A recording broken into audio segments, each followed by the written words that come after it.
মাদের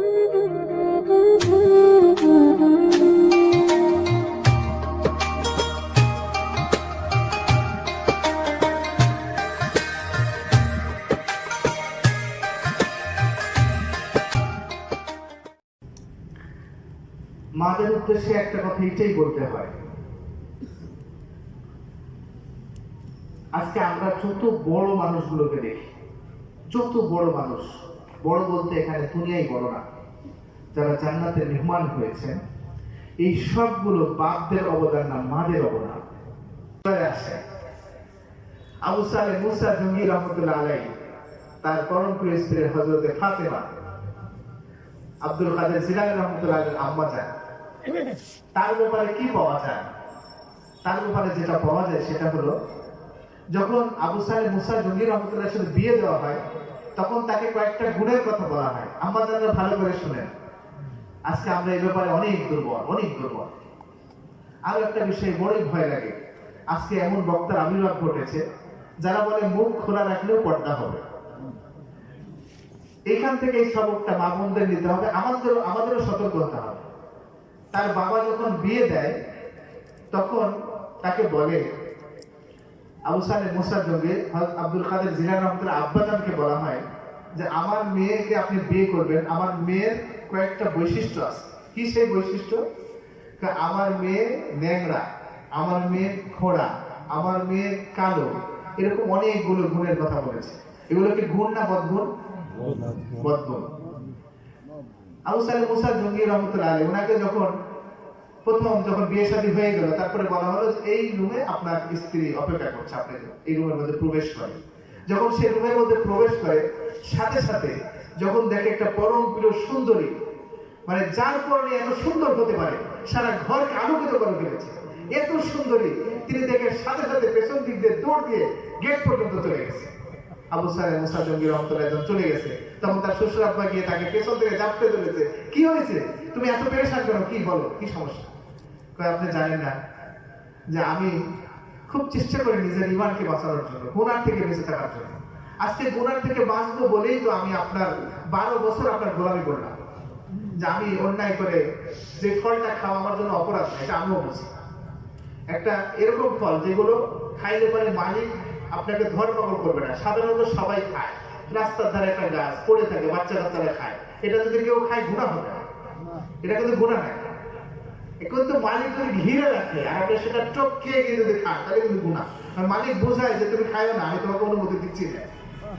আবু সালেহ মুসা জঙ্গি রহমতুল্লাহ আলাইহি তিনি বললেন যে আমি জানি এটা নদী পথে ভেসে যাচ্ছে, এটা খাইলে গুনাহ না, এটা আমি ইচ্ছা করে খাইতে পারি, কিন্তু আমার মনের মধ্যে হলো যে এটা জায়েজ হোক, এটা জায়েজ হোক, কিন্তু আমি একটু বলে খাইলে আরো ভালো হইতো, আমার আরো তৃপ্তি পাইতাম, এটা কেন করলাম না?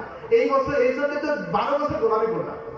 আর আজকে আপনি আমাকে বেপরদা যেটা পরিচয় দিলেন, তা না দিয়ে অন্য একটা মেয়ের সাথে আপনি আমাকে দেখা দিলেন, সেই ঘরের মধ্যে আমাকে অন্তর্ভুক্ত করতে যাচ্ছেন, আমাকে এরকম গুনার কাজের মধ্যে লিপ্ত করতে যাচ্ছেন, এটা আমি মেনে নিতে পারি না। তখন তাকে বলা হলো, বাবা একটু শান্ত হও, একটু শান্ত হও বাবা। বিষয় হলো, আমি তোমাকে যে বৈশিষ্ট্যের কথা বলেছি, এটা পাড়া প্রতিবেশীর থেকে পাওয়া, ওইটাই তোমাকে শুনিয়েছি। আমার মেয়েকে কেউ কখনো দেখেনি তাই বলে কুচ্ছি, তাই বলেছে আমার মেয়ে কিন্তু কুচ্ছি। আমার মেয়ে কখনো তার 2 হাত দিয়ে কোনো অপর পুরুষকে কোনো কিছু দেয় নাই, যার কারণে আমার এলাকার মানুষরা তাকে বলে তার হাত মনে হয় ল্যাংড়া বা খোড়া বা টুন্ডা, এরকম করে দিচ্ছে। এই জন্য এরকম উপাধি দিয়েছে, তাই বলেছে আমার মেয়ে ল্যাংড়া, খোড়া, টুন্ডা, কালো, কুচ্ছি, এই ধরনের উপাধি আমি বলেছি। আসলে বিষয়টা এটা না, ওইটাই তোমার স্ত্রী, যাকে আমি কোনো পরপুরুষের একটা দিনের জন্য তাকে ছোঁয়া বা স্পর্শ বা তাকে দেখার সেই সুযোগ আমি দিই নাই। শুধু তাই নয়, তার কাপড়, তার পোশাক, তার কোনো কিছু আমি দেখার আমি সুযোগ দিই নাই। এই জন্য আমি এই উপাধিগুলো দিয়েছি, এটা পাড়া প্রতিবেশী আমাকে দিয়েছে, সেটা তোমাকে শুনিয়েছি। এখন আপনি বলেন, এইরকম একটা মেয়ে যে জীবনে কোনোদিন পরপুরুষকে দেখলো না, বা কোনোদিন পরপুরুষ তাকে দেখলো না, তার পোশাক পর্যন্ত দেখালো না, ব্যবহারের বস্ত্র পর্যন্ত দেখালো না, আপনি বলেন এই ঔরস থেকে আব্দুল কাদের জিলানী হবে নাকি সবচেয়ে বাটপার শয়তান হবে? আব্দুল কাদের জিলানী। আজকে মা বোনদের এটাই বলবো, আপনি পড়তে আজকে সারা পৃথিবী মেতে উঠেছে আপনার কাপড়কে খোলার জন্য, আর আপনি এগিয়ে আসেন রাসূল পাক সাল্লাল্লাহু আলাইহি ওয়াসাল্লাম কি বলেছেন, রাসূল পাক সাল্লাল্লাহু আলাইহি ওয়াসাল্লাম বলেছেন, একমাত্র স্বামী যারা কখনো তুমি তোমার নিজের অবয়বকে কারোর সামনে প্রকাশ করো না। বাবা মার সামনে প্রকাশ করতেও তোমাকে সতর্ক সাবধান থাকতে হবে। একমাত্র স্বামী তুমি সে তোমার অবয়বকে খুলে দিতে পারো, অন্যথায় তুমি খুলতে পারো না। এক্ষেত্রেও মাসালা অনেক শক্ত।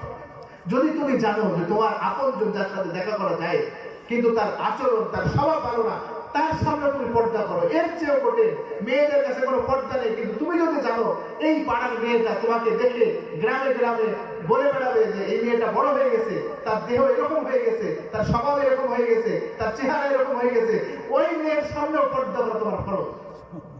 কত শক্ত কথা। মা বোনের এর চেয়ে কি কথা বলতে পারি? আপনি পর্দায় চলে আসেন, আপনার সম্মান মর্যাদা আকাশচুম্বী হবে। আপনার ওরস থেকে আব্দুল কাদের জিলানীর জন্ম হবে। এই দরজা বন্ধ হয় নাই, নবীদের দরজা বন্ধ হয়ে গেছে, সাহাবীদের দরজা বন্ধ হয়ে গেছে, কিন্তু আল্লাহর ওলিদের দরজা বন্ধ নাই। আপনি যদি পর্দায় আসতে পারেন, আপনি যদি পর্দার মধ্যে নিজের জীবনকে সঁপে দিতে পারেন, আপনার ওরস থেকে সত্যিকার অর্থে আব্দুল কাদের জিলানীর জন্ম হবে, হযরত শাহ আব্দুল রূপ রহমাতুল্লাহর জন্ম হবে, শাহ পরানের জন্ম হবে, শাহ জালালের জন্ম হবে। আবারও আমাদের বাংলার জমিনে ইসলামের ছায়াতলে একমাত্র আপনাদের অবদানে সারা পৃথিবীতে শান্তি বিরাজ করে। আজকে শয়তানরা উঠে পড়ে লেগেছে, শয়তানরা উঠে পড়ে লেগেছে।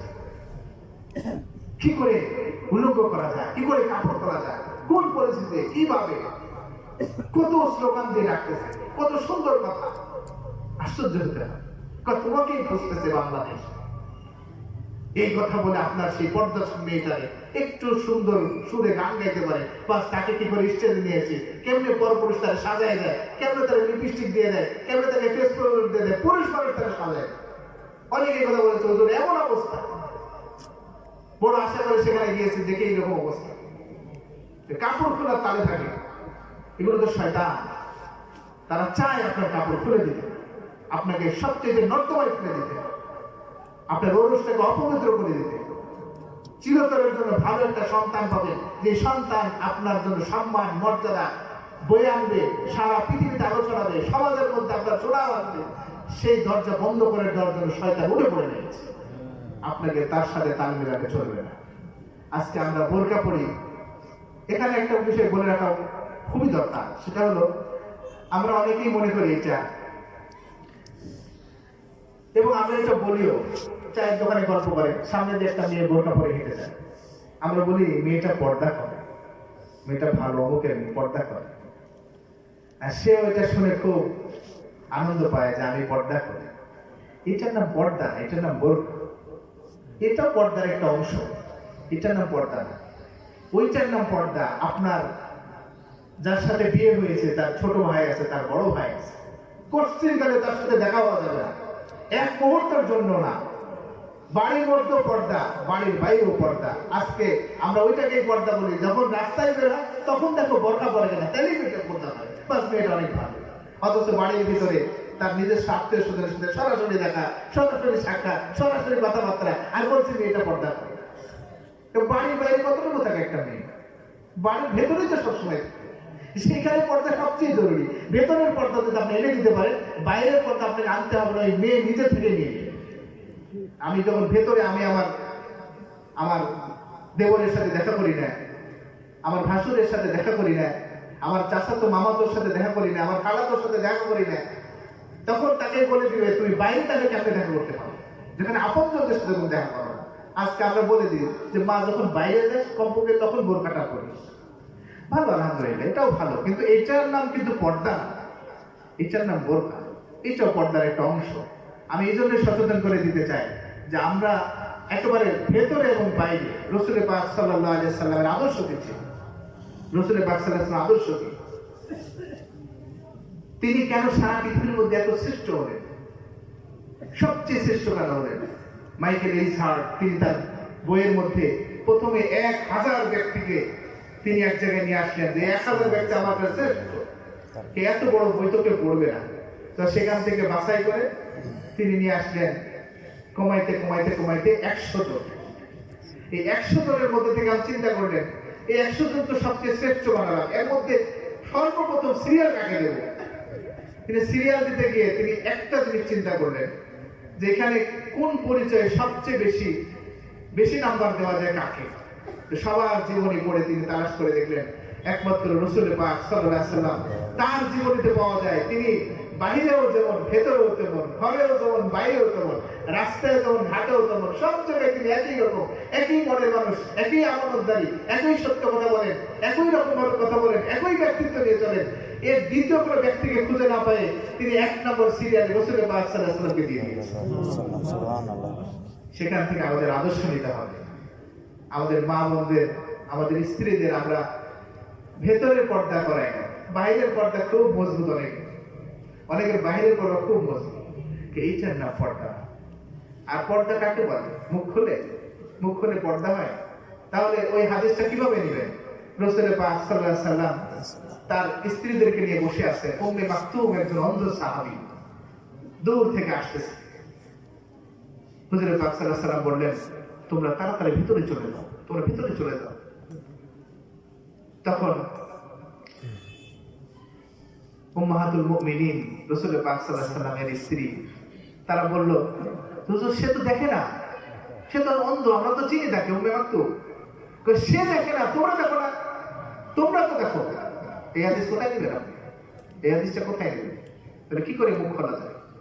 আরো একটা কথা বলি, আপনি যখন বিয়ের জন্য যখন পাত্রী খুঁজতে যান, আপনার ছেলের বউ বানাবেন, আপনি কি দেখেন?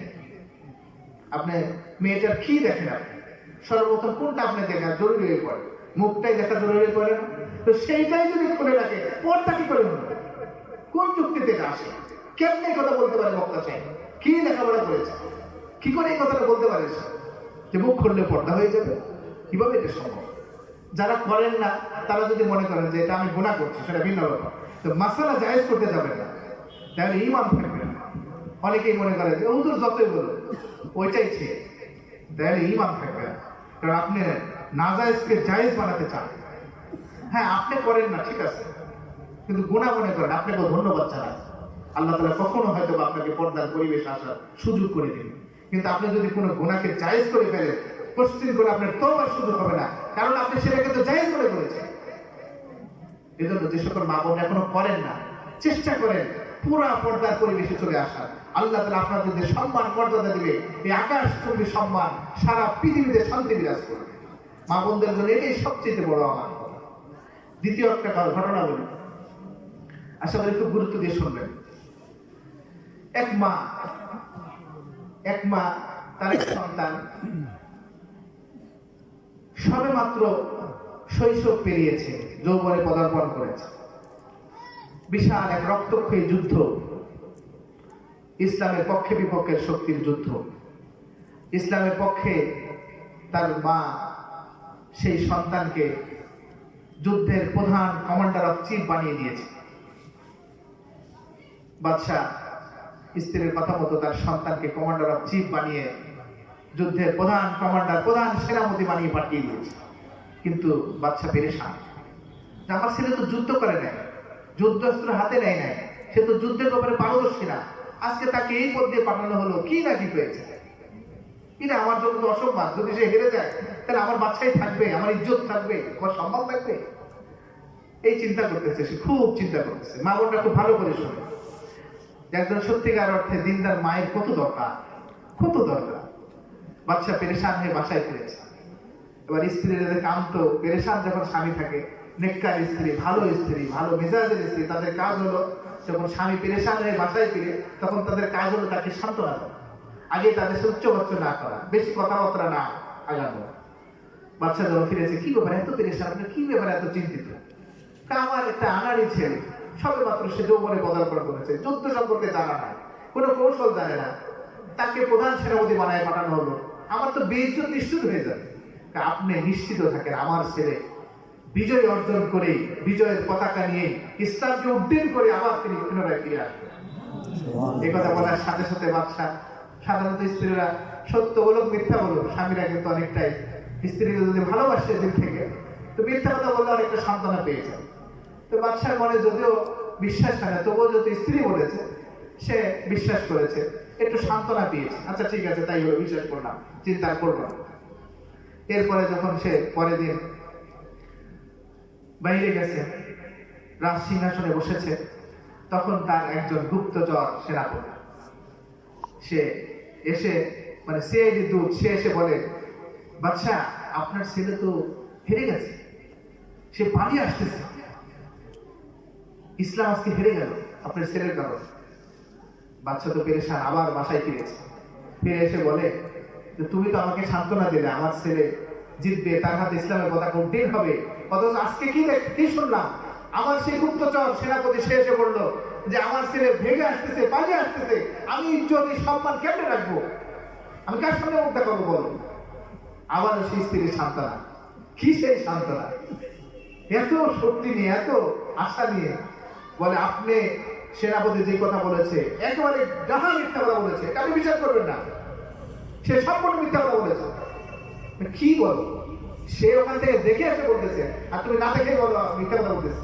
হ্যাঁ সে মিথ্যা কথা বলেছে, আপনি চুপ থাকেন, আপনি শান্ত থাকেন, ইনশাআল্লাহ আমার ছেলে বিজয়ের পতাকা নিয়ে আবার তিনি ফিরে আসবেন, আমি এটা আশাবাদী। পরের দিন আবার আরেক গুপ্তচর এসে বলে, বাদশা আপনার ছেলের হাতে তো জয়লাভ হয়েছে, ইসলামের পতাকা নিয়ে সে ফিরে আসতেছে বিজয়ের দিন। এই কথা শুনে এবার তো বাচ্চা খুব খুশি, সরাসরি স্ত্রীর কাছে চলে এসেছে, এসে বলে তোমাকে আমি আজকে একটা বিষয় জানতে চাই, তুমি নিশ্চয়ই খবর পেয়ে গেছো, ওটা কি খবর? আমার ছেলের হাতে বিজয় হয়েছে, বিজয়ের পতাকা নিয়ে সে ফিরে আসতেছে, তো ওইটা আমি আগে থেকেই জানি। আচ্ছা সেটা যাই বললাম, তুমি জেনে গেছো, কিন্তু বিষয় হলো যে তুমি আমাকে দুই দিন এইভাবে সান্ত্বনা কেমনে দিলা, তুমি কেন এত আত্মবিশ্বাস দিয়ে কথা বললে? আমার গুপ্তচর দ্বিতীয় দিন এসে সে চাক্ষুষ দেখে এসে বলে হেরে গেছে, লাঞ্ছিত হয়েছে, সে ভেগে আসতেছে, পালিয়ে আসতেছে, তাও তুমি বলো মিথ্যা কথা বলেছে, এত শক্তি নিয়ে কথা তুমি কেমনে বলো? তাহলে শোনেন, যখন থেকে আমি আপনার সাথে আমার বিবাহ হয়েছে তখন থেকে আমি আমার এই পেটে হারাম খাবার প্রবেশ করাই নাই, আমি জীবনে কখনো পরপুরুষকে দেখি নাই, কোনো পরপুরুষ আমাকে দেখতে দিই নাই, আমি কখনো আমার এই সন্তানটাকে হারাম খাবার তার পেটেও ঢুকতে দিই না, আমি কখনো তাকে মিথ্যা কথা শিক্ষা দিই না, আমি সবসময় তাকে আল্লাহ এবং আল্লাহ রসুলের যে নিয়ম নীতি তার উপরে আমি তাকে প্রতিষ্ঠিত করেছি। এবং সে পেটে আসার পর থেকে নিয়ে আমি প্রত্যেকটা দিন, প্রত্যেকটা রাত, প্রতি রাতে আমি মাওলার কাছে চোখের পানি ছেড়ে দিয়ে আমার সন্তানের জন্য দোয়া করেছি, একটাই দোয়া করেছি, মাওলা আমার সন্তানকে তুমি বেজ্জত করো না, তার কোনো যোগ্যতা নেই, সব ক্ষমতার মালিক তুমি, তুমি সব পারো। আমি মাওলার কাছে চোখের পানি ফেলে দিয়ে আমার সন্তানের জন্য দোয়া করেছি, আমি সেই নিদর্শন আমি পেয়ে গেছি, মাওলা আমার সন্তানকে বেজ্জত করবে না, সেই আশা নিয়ে মাওলার উপরে সেই শক্তি নিয়ে আমি আপনাকে বলেছি আমার ছেলে কখনো বেজ্জত হবে না, সে কখনো ভেঙে আসবে না, পালিয়ে আসবে না, সেই শক্তি নিয়ে বলেছি। মা বোনদের এখানে নিশ্চয়ই শিখার বিষয় আছে যে আপনিই মূল শক্তি আপনার সন্তানকে ভালো বানানোর জন্য। বাবার সেই ক্ষমতা নেই, বাবার সেই শক্তি নেই, বাবা শুধু চাহিদা আপনার যোগান পূরণ করবে, আপনিই মূলত সত্যিকার অর্থে সেই শক্তি। এই জন্য আপনার ব্যাপারে পবিত্র কোরআন খুললে পাওয়া যায় আপনার ব্যাপারে কথা, হাদিস খুললে পাওয়া যায় আপনার ব্যাপারে কথা, কত কথা। রাসূল পাক সাল্লাল্লাহু আলাইহি ওয়াসাল্লাম বলেন, আল জান্নাতু তাহতা আকদামিল উম্মাহাত, এই বিশাল জান্নাত এটা তোমার মায়ের পায়ের নিচে, কোথায় তুমি ঘুরতে যাও? এই সম্মান মর্যাদা কি আপনাকে দিয়েছে? এই জন্যই দিয়েছে যে আপনি যেমন সম্মানী, এই সম্মানটা অর্জন করেছেন দায়িত্বের কারণে। কারণ ওয়াহনান আলা ওয়াহনিন ওয়া ফিসালুহু ওয়া আমাইনি আনিশকুর লিওয়ালিদাই, এই কথাগুলো আল্লাহ রাব্বুল আলামিন বলেছেন যে মাকে সবচেয়ে বেশি ভালোবাসো, মাকে সবচেয়ে বেশি ভালোবাসো, কারণ সে তোমাকে পিঠে ধরেছে, সে তোমাকে প্রসব করেছে, সে তোমাকে দুধ খাইয়েছে, সে তোমাকে স্বাধীনভাবে ভালোবাসা দিয়েছে, এটা তোমার বাবার অবদান না। এই জন্য মায়ের বেলায় রাসূল পাক সাল্লাল্লাহু আলাইহি ওয়াসাল্লাম বলেছেন তিনবার যে মায়ের সেবা করো, মায়ের সেবা করো, মায়ের সেবা করো। সুতরাং দায়িত্ব কিন্তু আপনার বেশি, 3 গুণ সম্মান মর্যাদা পেয়েছে, 3 গুণ দায়িত্ব আপনি পেয়ে গেছেন। দায়িত্বের ক্ষেত্রে অবহেলা করবেন, আপনার সন্তান জিন্দিগত ভালো হবে, আপনার সন্তান জিন্দিগত ভালো হবে। বাবা যত টাকায় কোচিং এ দিয়ে, যত বড় মাস্টারের কাজ পড়া, হইতে পারে সে দুনিয়ার জীবনে ভালো একটা শিক্ষিত কিছু হতে পারে, কিন্তু সত্যিকারের আদর্শ সন্তান হবে না, আপনার পরিচয়কে ঠান্ডা করবে না। সময় মতো যখন বার্ধক্যে পৌঁছে যাবে আপনার সন্তান আপনার খোঁজ নেবে না, আপনার জন্য একবারে ওল্ড কেয়ার, বৃদ্ধাশ্রম সেইখানে জায়গা করে দিবে। টাকা দিয়ে আপনি কিছু কিনতে পারবেন না। আজকে আমাদের কাছে অনেকেই সাক্ষাৎ করে, হুজুর এত টাকা এত পয়সা দিয়ে আমি আমার ছেলেটারে পড়ালাম, লন্ডন পড়ালাম, আমেরিকা পড়ালাম, কত বড় বড় বিশ্ববিদ্যালয়ে পড়ালাম, আজকে সেই সন্তান আমার খবর নেয় না, আমাদের সাথে যোগাযোগ করে না, তাদের নাকি সময় হয় না। আজকে কতজন চোখের পানি ছেড়ে দিয়ে কাঁদে? একটি কারণ, টাকা পয়সা আপনার কলিজাকে ঠান্ডা করে সন্তান দিতে পারে না।